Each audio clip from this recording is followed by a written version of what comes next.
Hello and welcome to Shakespeare Reviews. Today we're talking about the 1995 film adaptation of Othello, directed by Oliver Parker and starring Lawrence Fishburne in the titular role, Irene Jacob as Desdemona, and Kenneth Branagh as Iago. This was the very first big-budget cinematic reproduction of the play that featured an African-American actor in the title role, but smaller versions, lesser budgets, had been done earlier, starring Ted Lang, who was, frankly, out of sight, and Yaphet Kotto. And if you're wondering what this story is about, let me tell you. Yeah, it's pretty clear. He's nobody's fool, but this Phoenician general comes from Istanbul. He's the greatest yet because Iago told me so, and he has a lieutenant named Michael Cassio. He's heading off to war to build the siege works. He's going to go and fight the dastard evil Turks. He doesn't want his wife to get in mischief, and so he gives to Desi his lucky handkerchief. 'Cause Desdemona's mama said, date no Italian guys, la la, ooh la. Rather marry a fella whose ego is not out of size, la la, ooh la. And he'll smother you, baby, with affection wild, la la, ooh la. And the pillow talk, you know, it will not be mild. That's funny if you've read the play. 'Cause she's all about the more, Othello. She's all about the more, Othello. She's all about the more, Othello. She's all about the more, more. But that's basically what it's about. Andrew, what are your thoughts? I'm just concerned that you set the precedent now that I'm going to feel compelled to rhyme every introduction from now on. We're going to have to. No. We have the time. For when we are recording this, you have roughly 40 minutes to start figuring out your rhymed introduction to Forbidden Planet. No pressure now.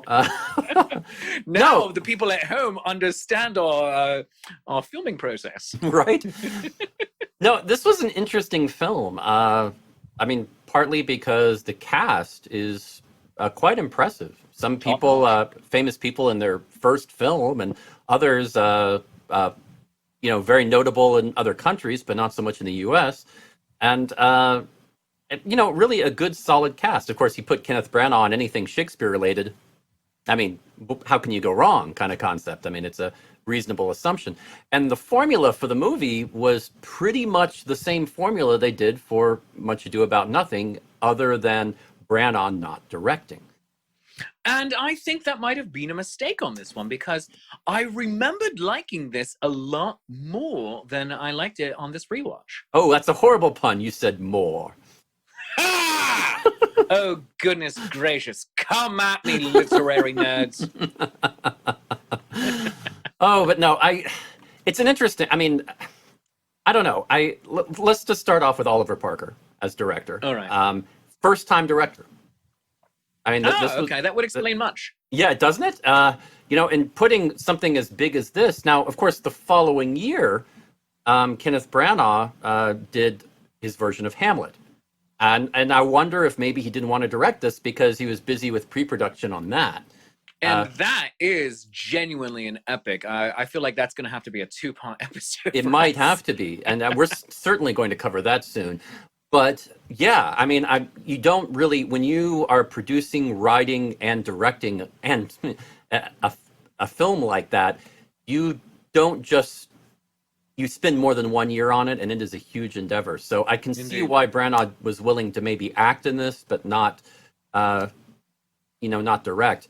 Now, it's crazy because, same budget as Much Ado About Nothing, 11 million. And it was filmed just like Much Ado About Nothing in Italy at Orsini Castle, and a little bit in Venice. And well, you have to. Well, yeah, not that you could tell, because the cinematographer, was not very impressed with him. Nor was I impressed with the director. And now the director, Oliver Parker, he went on to do a few films of note, mainly The Importance of Being Earnest in 2002. Which I still hold up, having just recently rewatched that, as one of my favorite movies. It is a good film. Now, it is a very different type of Indeed. film than this, different type of story, and that you can tell if you look at how this was filmed compared to that, there are some serious differences. Like maybe he learned a few things since this movie, and then he went on to do the Johnny English sequel, Johnny English Reborn in 2011. So yeah, I don't really. Such a terrible movie. It really, but you know, whether you like that or not, I mean, he really, I think he's kind of mostly known for the importance of being earnest. And the cinematographer, he really had done nothing of note when this movie came out, and for a long time after, until he was the cinematographer for the Resident Evil films. That's David Johnson.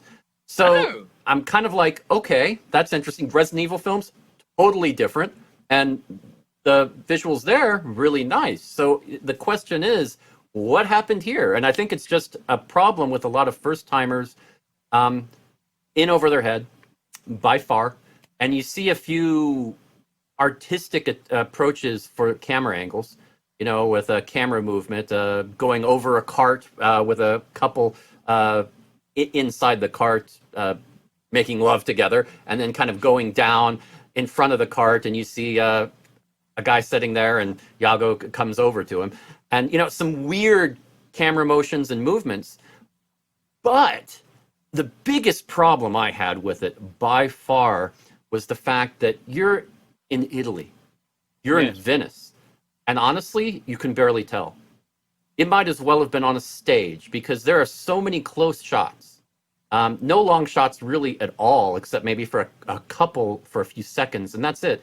And when I say close shots, it's even worse than that. It's sort of a variation of what they call a choker shot, where if you look at it again, most of the shots, the top of the screen is at your forehead. You don't even see the top of your head, and you go just to under the chin right here, and that's the shot. And that's for minutes.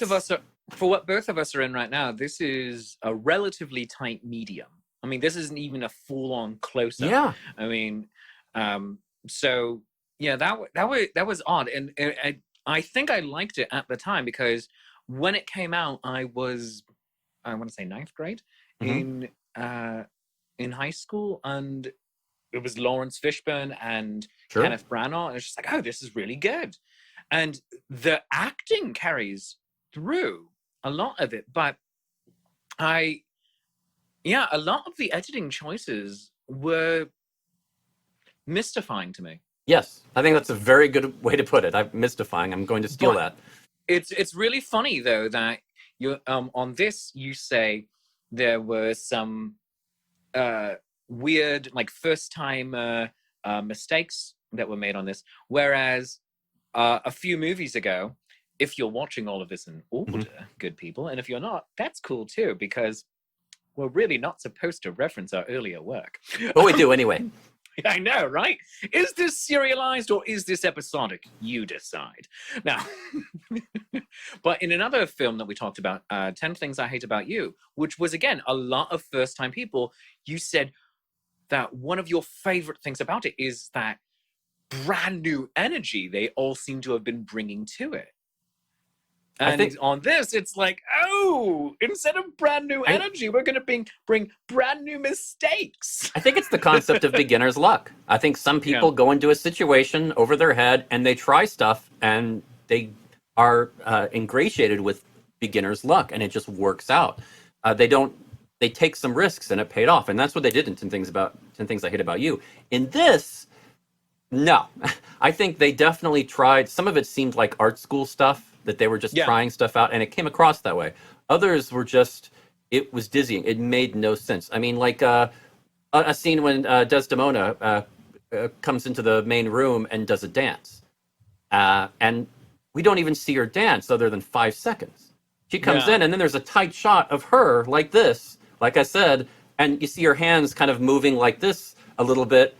That's the dance. And then that's it. And you're just kind of like, you lose that whole scope and feel of the scene because of that. When that is often done in, other films, when someone's dancing but it's a really tight shot on them, it's like you can't see what they're doing other than voguing or something. Yeah. It's like, oh, they're probably not a good dancer, and or they don't know how. And they do that to hilarious effect in the reboot of the Muppets, called The Muppets, written by and starring Jason Segel, when in the very first big group musical number, he starts tap dancing, and you only see him from the waist up. Mhm. And then when you see his feet, it's very obviously not his feet. Yeah. And it's just like, oh, this, and they do that to comedic effect, but also showing he doesn't know how to tap dance. We're not going to make him do that. He's going to do all of the arm motions of everybody else, but that's it. Whether you do it comedically or not, it makes perfect sense, except in this movie, all the shots were done that way. Exactly. So, and if they were going to do that with her, let's say it was her and her alone, have a body double do the dancing. Yeah. And or just teach her the freaking choreography for a week. I'm like, hey, come on, you're an actor. You can do this. Actors, by and large, are mimics. We can pick things up. Yes. Yes. I mean, not everybody to every extent. Like, I am not a guitar player, but I can play those magic changes on the guitar because I was in Greece. That being C, C, C, C, C, C, A minor. I mean, can I get my hands to do it for other songs? No. Could I do it for that show? Yes, because I practiced that one song for 4 months. And that is all I did. So, but this is not talking about my travails in musical theatre. So okay, the cast. Let's talk about that since we brought up Desdemona and all that. I mean, let's start with Lawrence Fishburne, obviously. I mean, as Othello.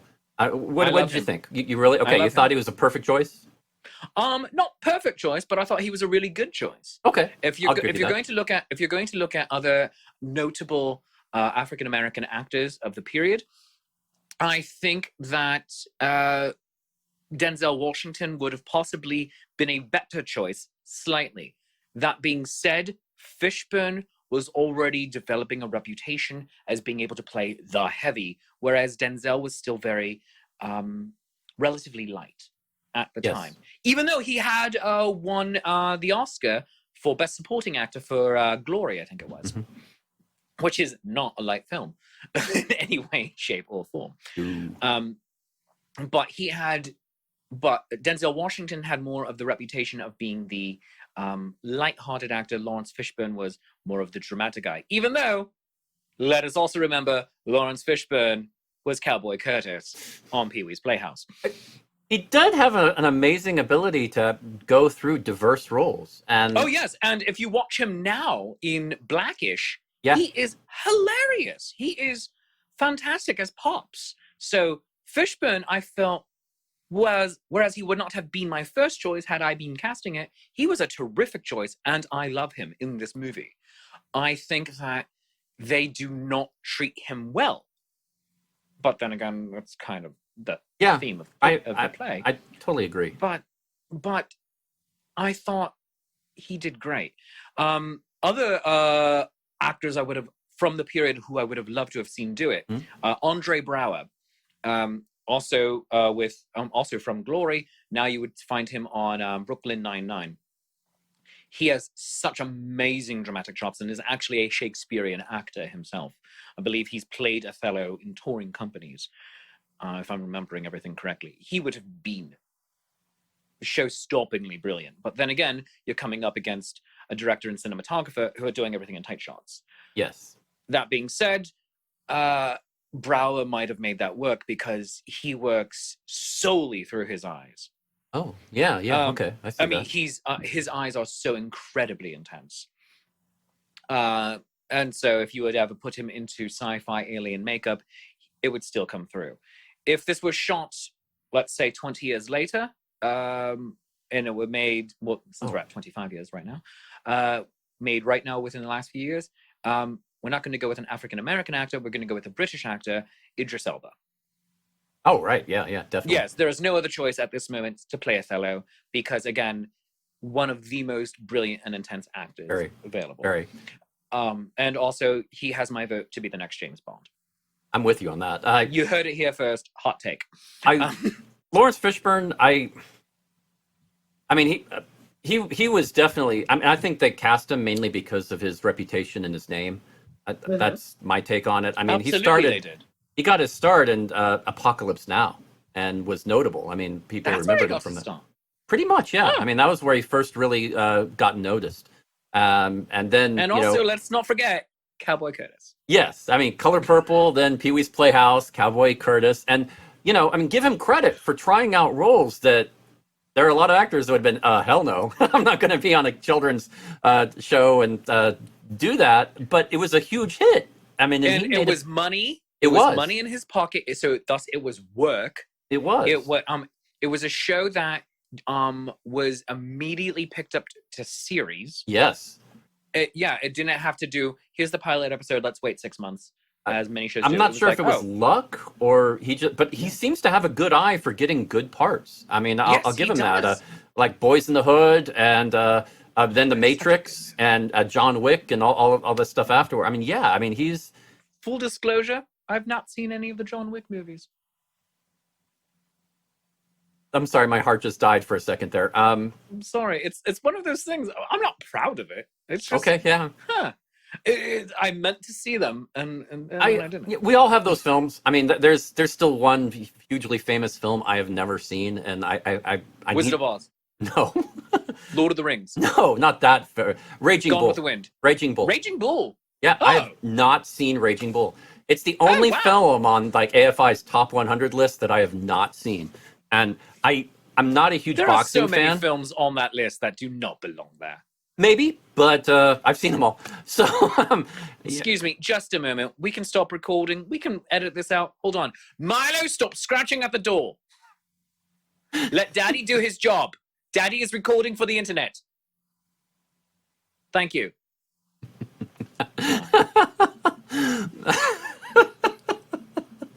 Okay. I don't know if you could hear him, but you certainly heard me. I certainly heard you. I'm sure he did too. But no, Lawrence Fishburne, I mean, I think he was a good choice for this. I agree with you. There were a few better choices, and he freely admitted that his only experience with Shakespeare before this movie was reading Hamlet in high school. That's it. Yes. But I want to give him some leeway because, like I said, he has done a lot of different characters in a lot of different types of films and a lot of different genres. And he has shown his willingness to try new things and to excel at them. So the fact that he was willing to give this a try and they were willing to give him a try at it, I can't fault at all. And I do think he did a solid job. I mean, is that fair? Do you agree with that? Yes, I think he is incredibly solid. And as I was saying, there were a few other actors who, of the period, I was like, oh, you know what? They would probably done a bit more with it. But I cannot fault him for any of his acting choices in this movie. I think he is terrific in it. I think he's superb. Let's talk about some of the others. Irene Jacob as Desdemona. Yeah. First, I mean, her first English film. I mean, they did her really? Yes, that was her first English film. She made a huge name for herself in Kieslowski's third film of the Colors series, Red.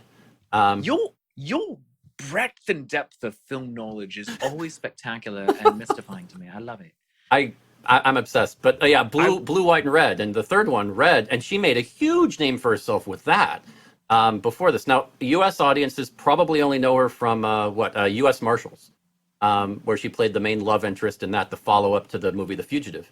But mostly she's done European films. Great picture. And yeah, it actually was a really good film, especially for a sequel.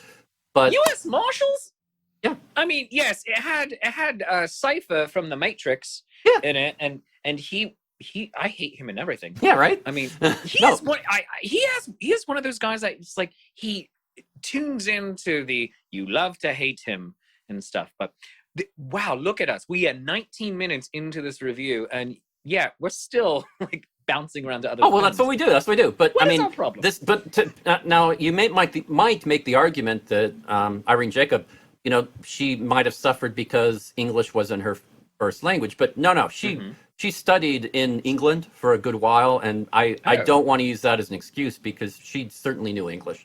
So that's not an issue. But no, Irene, I think she did a good job. She is a very good actress, and looking at her other work, definitely. And I don't know. I thought she did an okay job. I won't say great. I don't know what your opinion is on this. I thought she was all right. I mean, okay, she didn't. Desdemona is not a well-written part. That's sadly. fair. That's fair. And I think she did the most with it that she could. Okay. And again, coming back to the cinematography, to the overall direction of the film, they did nobody any favors in this. Yeah, I wanted to blame the director a little bit on that. That's your take too. Yeah, I really do. But acting choices, I felt, were strong, pretty much across the board. Okay. And that brings us into some of the strongest acting choices. Kenneth Branagh. I mean, seriously, you're doing a Shakespeare play. What do? Branagh, are you available? Would you like to do this Shakespeare movie? Can you do this? Because you can't go wrong with that, no matter what.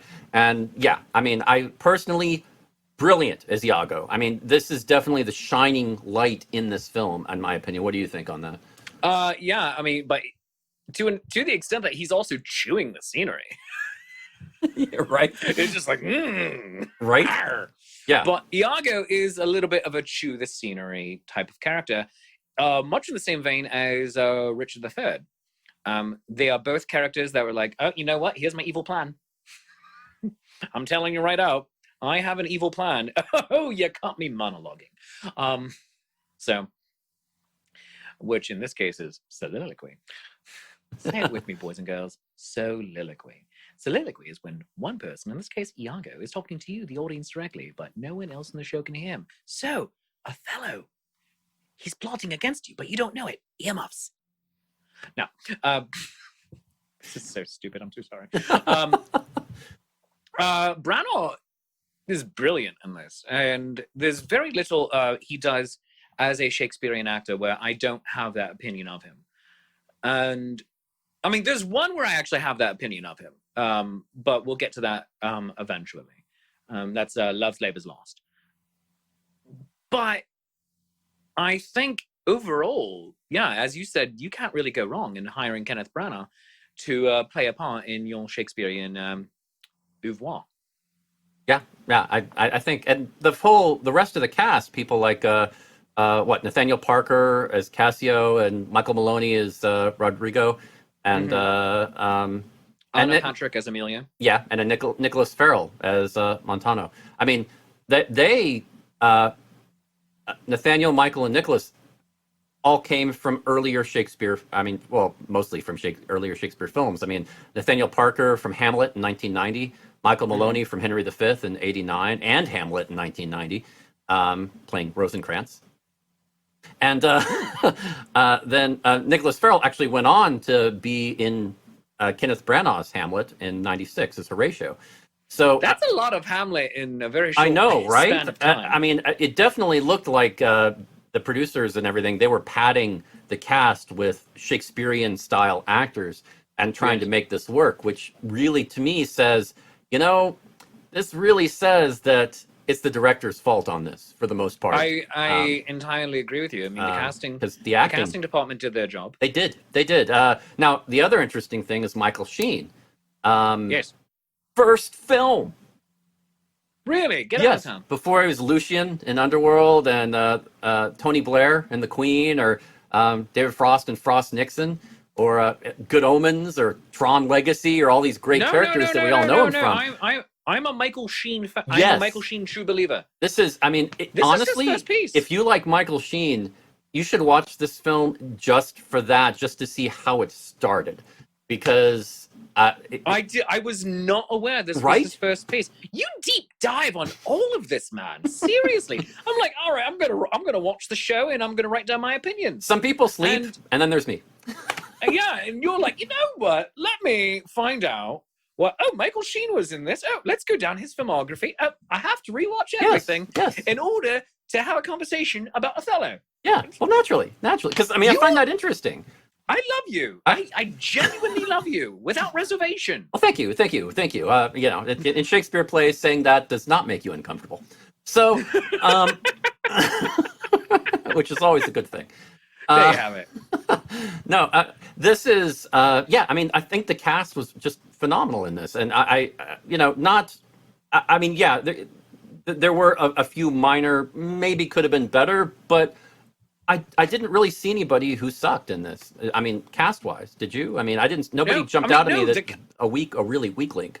The cast was strong. I mean, and film reviewers agreed. I mean, yes, Branagh got a brilliant write-up in the New York Times. To quote, Mr. Branagh's superb, and I love the New York Times for always getting honorifics. Mr. Branagh's superb performance as the man whose Machiavellian scheming guides the story of Othello's downfall guarantees this film an immediacy that any audience will understand. And he was also nominated for the SAG Award in the outstanding performance by a male actor in a supporting role. The film was largely well received in the moment. By critics. By critics, yes. But it doesn't have the freshest rating on Rotten Tomatoes, which is obviously and what the box office reflected that. I mean, the budget, they used the same budget as Much Ado About Nothing, 11 million. And the same approach as far as location and all of that. Box office, it only made about 24% of their money back. 2.8 million, which is a huge bomb.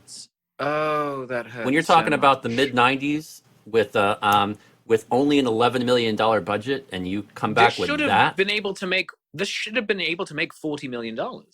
At least made like 15 or 20, just because of the international distribution alone. It should have been able to pull that off, and it couldn't. And that is, I firmly believe, once again, as I've said this several times during this, director's fault. I don't know how else to put this, because I really think, imagine some of the shots that Branagh had of Much Ado About Nothing in this film, and how much of a difference it would have made with the quality of acting and actors. I think. Well, yeah. It's a shame. Mean, Rotten Tomatoes. Oh, should I say tomatoes? I'm British. Let's say that. Rotten Tomatoes, based on 39 reviews, says this: perhaps less than the sum of its parts. Othello is still highly entertaining. I agree with that. And features excellent performances from Lawrence Fishburne and Kenneth Branagh. But again, it only has a 67% rating on Rotten Tomatoes. And I agree with that. It is less than the sum of its parts. So if we were going on a star ranking, I couldn't give this 5 stars. I couldn't give this 4 stars. I would give it maybe 3, 2.5 to 3. But we're not going on a star ranking. I honestly, the visuals are so... I mean, you filmed in Italy. Yeah. And you don't get to see Italy. There's one shot in Venice where you have like a 2-second long shot where you get to see the boats going. Then suddenly it zooms right in and you just see a close-up of the boat on the water. And that's it. And you're kind of like, seriously? That's what I got? And it is... that's all you see of Venice. Anything else doesn't really say Venice. And I'm just... So many... If they had been able to show... Okay. Here's how I'm going to sum this up. In a movie, the scenery, the backgrounds, the sets can be a casted actor in your movie. Yeah. There are movies that have done this phenomenally well, like the original Star Wars, where the backgrounds became Indiana Jones. Last Crusade. It becomes the Venice. The lighting, the set, all of that affects the mood, just like music or an actor's ability to convey that work. And if you lose that and you do away with it, you've just cut the knees out of the potential of that scene. It's like doing a movie without a soundtrack. And why? No music at all for the whole thing. If you'd done that, same difference. And so you're automatically got an arm tied behind your back on a Shakespeare play performance. Yeah. And I think that's, and it didn't just hamper them. Because of some of the choices, I think it hindered the performances. I really agree with that. I do. Yeah, it made it worse than it just not allowing it to be made better. So yeah, I honestly can't even give it 3 stars. I would have to say like a 2 or 2.5 at the most. Well, yeah, And 2.5 to 3 for me, but yeah. and 2.5 mainly because of some of the mainly honestly Branoff's acting. If it wasn't for that, I would be going lower than that. I would probably say 1.5. Since we don't go on a star ranking on this show, we hold something up. What are you going to give it? I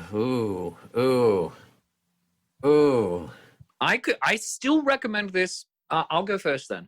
I still recommend this as a worthy film to watch, especially as you said, let's see how Michael Sheen's career began. Let's watch Branagh's amazing acting. Let's watch Fishburne in his first true Shakespearean part.